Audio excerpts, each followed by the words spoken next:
Hello everyone, this is the SpaceApps COVID-19 Challenge Virtual Bootcamp. In today's video, I will talk about Intro to Web Development. You will learn the basics of web development and we are going to build a beginner's space project with the gained knowledge. My name is Escamilla and I've been working as a software developer at Bosch, Mexico for the last 2.5 years. I'm an aerospace engineer and my research interests are preliminary mission analysis, astrodynamics, and mass perturbations on low lunar orbits. I'm a Google Summer of Code student where I've been working on Molto, which is a low-thrust optimizer for interplanetary trajectories. I'm the co-founder of Space Explorers Mexico and the local lead for the SpaceApps Guadalajara. This is a summary of the video. We are going to talk about the initial requirements that you need in your computer. After that, we are going to talk about the basics, Git, about frameworks in JavaScript and CSS, about communication protocols, and finally we are going to talk about miscellaneous information like React Native and Electron.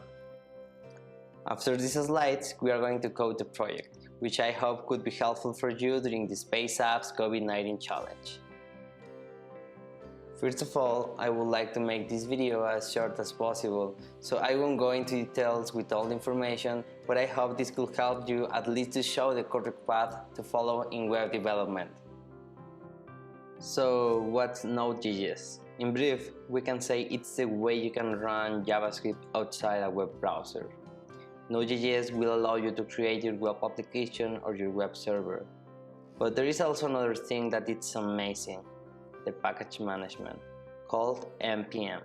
NPM is a tool that comes by default with every Node.js installation. This tool will help us to install JavaScript dependencies, like for example, create React app or Express.js. Please take the time to install Node.js stable version in your computer. It will be necessary in the coding part of this video. Let's talk about the basics: HTML, CSS, and JavaScript. We can think of HTML as the core, the bones of your website, the way everything is arranged.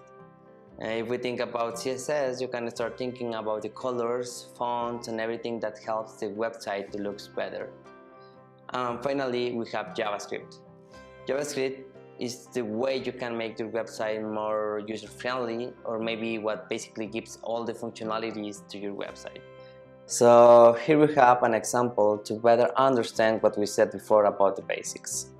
If we think about the Earth as a website, we will have something like this, where we will have maybe a parent div called Earth and children divs called oceans, trees, or maybe volcanoes. So what if we apply some CSS, maybe some background colors to both divs?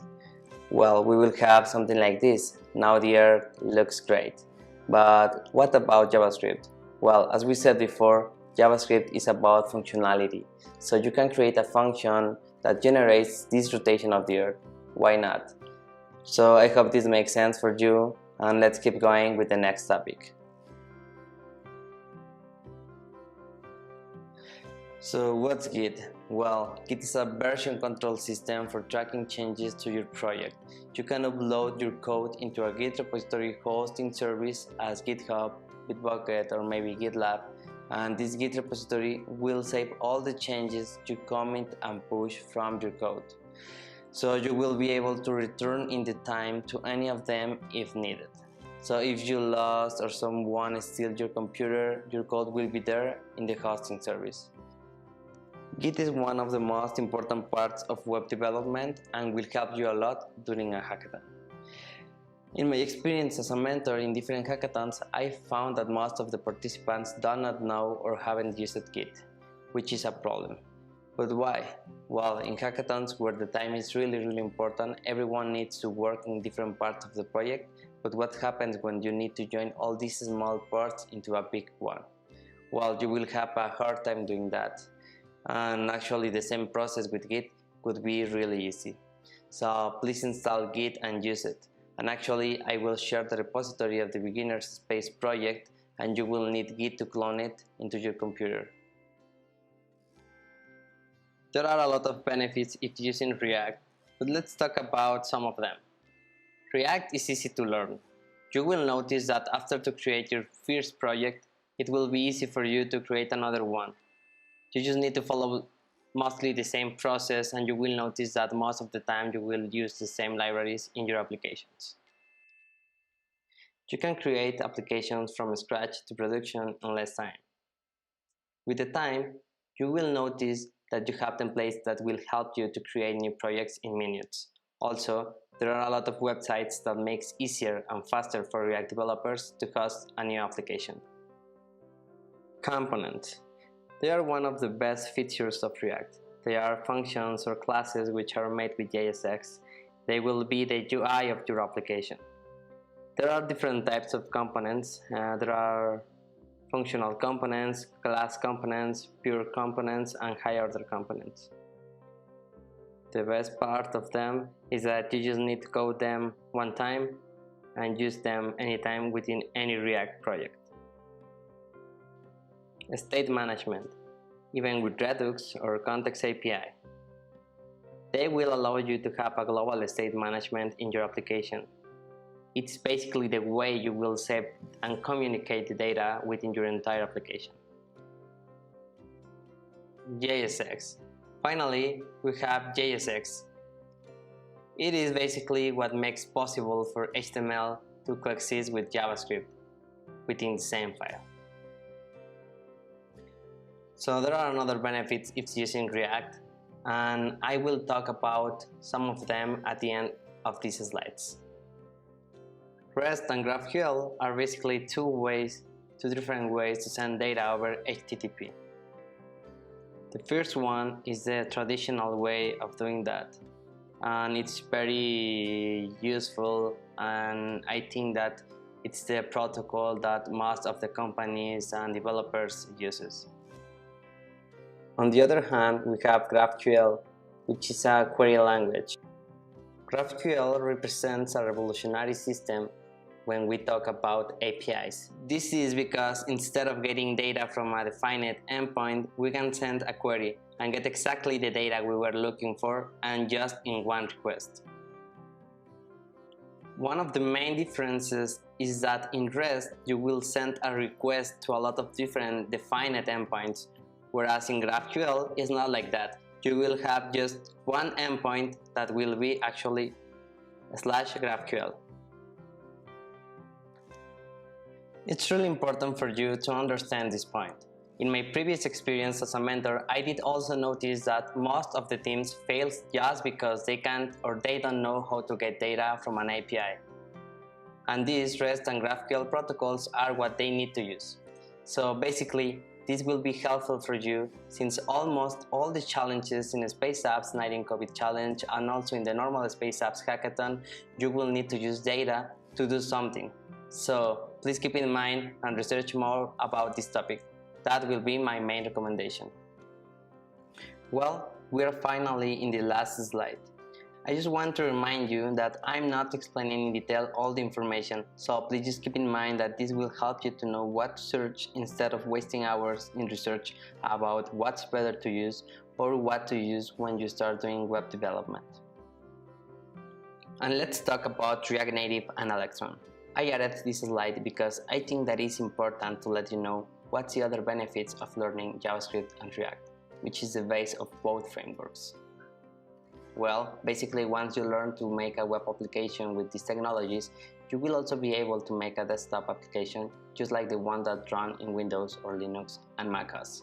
Also, you will be able to code a mobile application for both iOS and Android.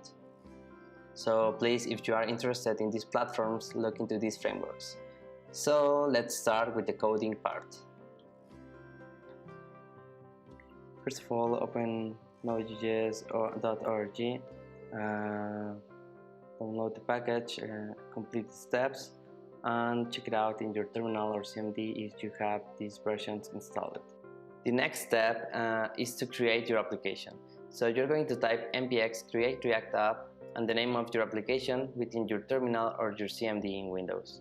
In this case, the name is Space Project, so we are going to wait for the installation, and after that we are going to enter to the created directory. After that we are going to type npm start And if everything is okay, your browser will be open automatically in the port 3000. So if you see this website, this means your web application is up and running. In this tutorial, we are going to use NASA API portal, but in order to use it, we need to generate an API key. So please generate your own API key in this website. After you fill your personal data, you will receive an email with your API key and important information.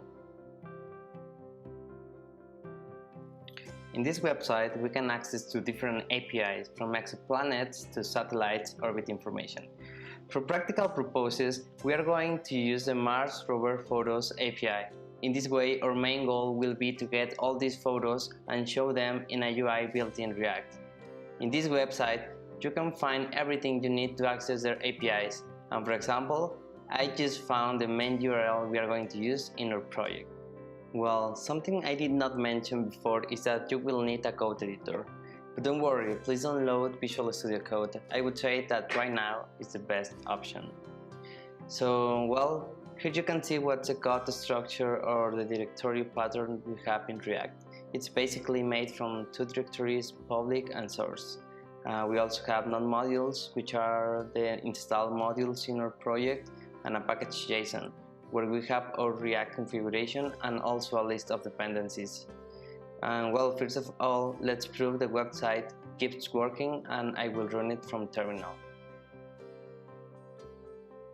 Now let's delete the code and make some changes in order to prove that the website is working and we can update it.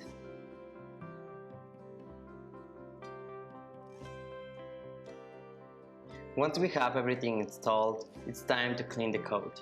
Basically, we are going to change this function in order to be an arrow function, and after that we are going to change the state. We are going to add what we are going to need from React. In this case, is use state and use effect. And well, after that we are going to define the state we are going to use in the project. In this case, it's about the response, the error, and if we are still loading the data from the API.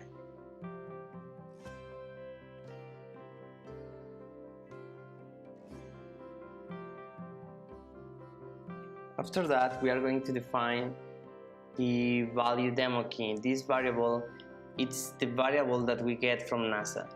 So please copy and paste the value that you have got from NASA website just there. After that, we're going to use a URL. This URL is the one that we get from the NASA website also, and we are going to concatenate the variable demo key. So in this way, we're making dynamic this URL. So after that, we are going to use effect, which is the new hook that is replacing the old component lifecycle, like component did mount and component will mount, etc. So we're doing this because these hooks will help us to call the API before rendering the website. So this means that we will show the images from Curiosity in the very first moment you enter to the website. For that, we are going to create a function called fetchData, which we will use the fetch function that comes built in Javascript. So we just need to pass the URL because it's a GET request. It is the simplest request in the REST communication protocol. So the API will send the data we are requesting in a promise. That's why we are using async and await methods. We also need to convert the response into an object in order to gain access to the information. So after that, we need to save this data into a local component variable that we have just defined as response, which is the first one we have defined. It is important to set the state called isLoading because this will help us to show something in the website while we are making the request to the API. The brackets at the end of the useEffect function just means that we are going to run this code one time. So if we delete these brackets, the useEffect hook will run a lot of times within even a second. Now it's time to define the template or the structure we will follow into the HTML code. We are basically going to use Flexbox to arrange the divs. First, we will have the header at the top centered, and just below we should be able to see the images from the API. These images will be arranged in different ways using FlexGraph. So it's very important you to know Flexbox or other CSS ways to arrange your elements into the website. I've just found Flexbox as the best way and the easiest one to arrange my elements. So we are also going to use an object.entries function. This is because our response data comes as an object, and we first need to iterate them before using it directly into the HTML. Actually, you will notice that there is an error, and this is because we are trying to access data before it actually exists. It's basically because it is a promise, and we can solve this problem adding a conditional statement, asking for the response data, and if the response exists, you can access it, but if not, you are going to be redirected to another component, that in this case will be an error message. So you can notice that we have two conditional statements within the HTML. This is because, as I said before, we are looking into the isLoading variable to see if the user is making a request to the API. So if the user is making a request, we will show the loader, and if not, we are going to show the images that came from the API. And as I said before, in the second statement, we are looking into the response variable to see if it actually exists. This means if the API has returned some values and we have saved it there. After we solve these problems, we should be able to get and display the photos from Curiosity within your web application. So the last step are to find a way to display more images within a row and to be able to control the size of these images and its position. I would say that all these images from Curiosity are really amazing. But we still need to create the classes we have added to the divs within the CSS file and apply some styles in order to modify how the HTML looks like. It is important to notice that you can inherit styles to the children of your parent divs. So please take in account this information when you are applying your styles. For example, we can talk about flex. When you use flex direction, this style will be applied to all the children of the parent element.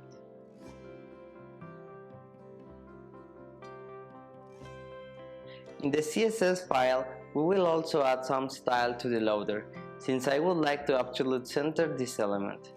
I hope with these changes, the images from Curiosity will look now arranged. This means we can use more images or even reduce the size of these images, and they will be rearranged automatically even in a cell phone. Let's check it out the website to see if these changes has worked. As you can see, they look better now. We now have the elements smaller and arranged into a more comfortable way to see them within the web browser. There is one more thing I would like to let you know. The URL has a date property which could be changed. As you can see, if you change this date, you can get images from days before or even years before. I would like to challenge you to make this feature dynamic using an input where the user could put the date and you can easily get the requested images. We are at the end of this video. I just want to let you know that all this project is hosted on my GitHub, and please feel free to use it.